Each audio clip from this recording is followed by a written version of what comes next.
안녕하세요. 예수비전 성결교회 안희한 목사입니다. 정일철 목사라는 분이죠.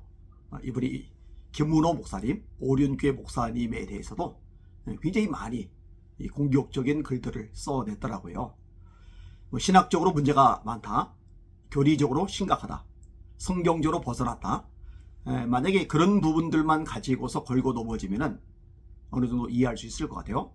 근데 이제 상당히 악의적인 부분들이 많다, 이런 생각이 들었습니다. 하나는 제목부터가 참 악의적인데요. 많은 사람들을 미혹시켜서 우상의 제물을 먹게 하는 오륜교회 김문호 목사. 그러면서 이제 한 사람이 보내줬던 글을 인용을 했더라고요. 이전에 오륜교회의 교인이었으나 김문호 목사의 배도를 목격한 후 나오신 분의 글입니다. 배도래요. 글의 원제목은 오륜교회 김문호 목사 이단 사이비 교주가 되다입니다. 이런 글을 사이트에 올리는 거예요. 본인이 운영한 사이트. 그리고 이제 퍼뜨리면서 이미지를 훼손시켜가고 있어요. 그 내용을 좀 인용을 해드릴게요. 인용하는 내용을 들으시면은 이 글을 쓴 교인의 말도 참 문제가 많구나 하는 것을 알게 될 겁니다. 또 이런 것을 이용하는 정일철 목사의 태도 역시 문제가 있구나, 이런 생각을 하시게 될 겁니다. 안녕하세요. 저는 오륜교회 교인이었습니다. 저는 지금도 오륜교회를 사랑하고 교회와 담임 목사님을 위해 기도하고 목사님을 주 안에서 사랑합니다. 잘못된 부분들이 있어서 세상에 알리고자 합니다. 오륜교회가 강동구 길동 조그만 상가 2층에서 목회를 시작하였습니다. 옥합을 깨뜨리셔서 자신의 전부를 들여 개척하셨습니다. 많은 고난과 역경도 있으셨습니다. 시작은 좋으셨고 순수하셨습니다. 하나님을 의지하시고 하나님께 고백도 하셨습니다. 올림픽 선수촌 상가에 넓혀 이사 오게 되시면서 대출 원금과 이자를 교인이 변제를 해 주었습니다. 그런데 어느 날부터 목회 한계를 느끼게 되시면서 단식 기도를 하시다가 쓰러져 병원에 입원하셨습니다.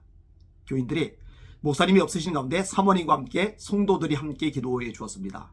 어느 권사님의 교훈으로 미국 부흥에 가셨다가 신비주의에 미혹되셔서 갑자기 돌변하셔서 기존의 예배 방식에서 과감하게 벗어나 진리의 말씀 중심보다는 열린 예배, 개혁 개방을 외치다가 혼합주의가 되어 버렸습니다. 부흥에 관심을 갖게 되시고 교인 수가 많아야 목회 성공이라고 부흥에만 집착하시다가 타락하시고 변질되셨습니다. 미국 집회 현장에서 코골이, 귀걸이한 혓바닥 피어싱한 동성 연애자들이 기타 치면서 찬양에 몰입하는 것에 기절초풍하셨다가 부흥사가 자신에게 다가와 고정관념을 버리라고 생각을 바꿔야 성공한다는 말을 들으시고 서서히 생각이 바뀌게 되시면서 미국에서 온갖 자유주의 사상을 들여와 갑작스럽게 부흥하게 되었습니다. 이분이 좀 왔다 갔다 하시는데요. 아까는 이제 미국 부흥에 갔다가 신비주의에 현혹되었다라고 했어요. 그리고 이 뒷부분에서는 자유주의 사상을 들여와 갑작스럽게 부흥하게 되었다, 이렇게 얘기를 해요. 신비주의와 자유주의가 같이 갈 수도 있나 보죠. 자유주의 자체가 이성, 합리적인 사고, 논리적인 어떤 전개 같은 것들을 중요시하기 때문에 신비주의하고 맞을 수가 없는데요. 정일철 목사라는 분 머리가 좋은 분이거든요. 그리고 글도 꽤 잘 쓰기는 하거든요. 그러면 이런 부분들의 이 모순점이 있는 것을 알고 교인 하나가 뭔가 마음에 안 들어서 이걸 써보냈나 보다 하고 지나쳐야지 이거를 이렇게 인용을 한단 말이에요. 신비주의와 자유주의가 함께 갈 수 있어요. 그 다음에 자유주의를 들여와서 교회가 갑작스럽게 부흥하게 되었다. 자유주의 신학의 특징이 뭐죠? 성경에 나오는 초자연적인 하나님의 역사들을 부인하는 것, 그게 들어가 있잖아요. 이 자유주의 특징 중에 하나가. 그래서 예수님의 부활을 부정하죠. 예수님의 동정녀 탄생을 부정하죠. 온갖 이적들, 표적들을 부정하죠. 논리적으로, 합리적으로, 이성적으로, 과학적으로 검증이 안 되니까 부정하는 거예요. 그럼 이 자유주의의 영향을 받았던 목회자들이 목회를 하면서 교회가 어떻게 되죠? 망하죠. 왜냐면 하나님은 초자연적인 분이시니까. 예수님도 놀라운 일을 많이 행하셨죠. 예수님의 오심 자체가 초자연적이죠. 말씀이 육신이 되어 우리 가운데 거하신 분이시니까. 하나님이 사람이 되신 놀라운 기적이니까. 예수님의 7가지 표적의 요한복음이 나와요. 그것들 역시 전부 다 자유주의에서는 인정하기 어려운 항목들이죠. 따라서 자유주의의 영향을 받은 사람들이 목회를 하면요, 교회가 부흥하는 게 아니라 멀쩡하던 교회도 망합니다. 하나님의 역사와 능력과 표적과 살아계심이 안 나타나기 때문에 교회가 제대로 세워질 수가 없어요. 근데 자유주의를 들여와서 교회가 갑자기 부흥하게 되었다고요? 말이 안 되는 이야기입니다.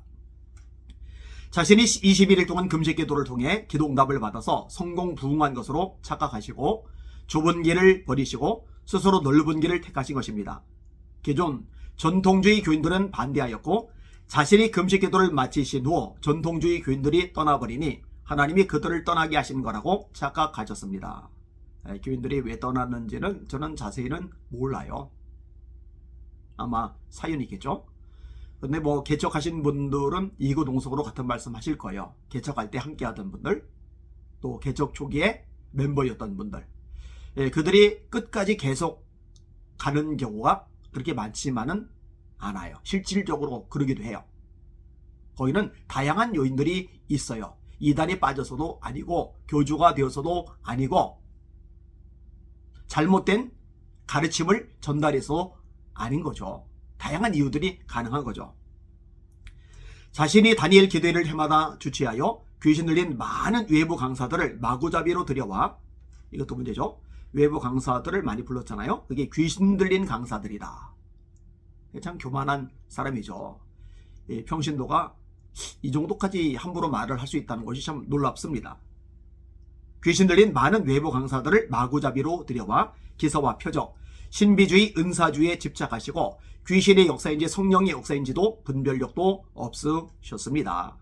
각종 프로그램을 돌리시면서 사방에서 사람들을 긁어 모읍니다. 작은 교회에서는 사람 하나도 귀한데 안 믿는 사람들을 긁어 모으는 게 아니라 다른 조그만 교회에서 다 끌어들여 옵니다. 사람만 많이 끌어들이는 것에 현안이 되셨습니다. 그 뒤에 나오는 내용들은 참 민망한 얘기가 있더라고요. 수법이 아주 고단수이십니다. 배우에는 사모님이 모든 것을 조종하십니다. 다리 목사님을 꽉 밟고 계십니다. 참 무식하다라는 생각이 들어요. 결혼도 교회 안에서 교인끼리 결혼하기에 종용합니다. 마치 여호와의 증인처럼요. 남자 여자 지저분하게 얽혀있고 분류는 기본입니다. 청년분들도 이 남자 저 남자 저 여자 수십 명씩 걸치고 굉장히 악의적이죠. 민망한 얘기를 이렇게 끄집어내요. 이 사람 저 사람 헤어지고 저 사람 사귀다 헤어지고 서로 쉬쉬하면서 더러운 만남이 지속됩니다. 이런 것을 버젓이 자기 사이트에 올려놓은 정희철 목사라는 분, 본인 수준이 떨어지는 행동을 한 거죠. 참 안타깝습니다. 제가 조금 전에도 어떤 점이 문제인지 간략하게 말씀을 드렸습니다만, 교회에 이탈한 한 사람의 얘기로 그 교회 전체를 또 그 목사님을 함부로 평가하는 기조로 삼는다. 있을 수 없는 일입니다. 옳지 않습니다. 정당하지 않습니다. 참 야비하다는 생각이 듭니다. 하여튼 한국교회를 이리저리 난도질을 많이 하는 정희철 목사라는 분, 합동교단에서 왜 가만히 있는지 모르겠습니다. 많이들 알고 있을 텐데 정리가 필요하다고 판단이 되어집니다. 사랑하는 시청자 여러분, 말씀에 서서 하나님을 두려워하는 가운데 날마다 진리 가운데 걸어가시길 바랍니다. 주님의 이름으로 전진하고 승리합시다. 할렐루야.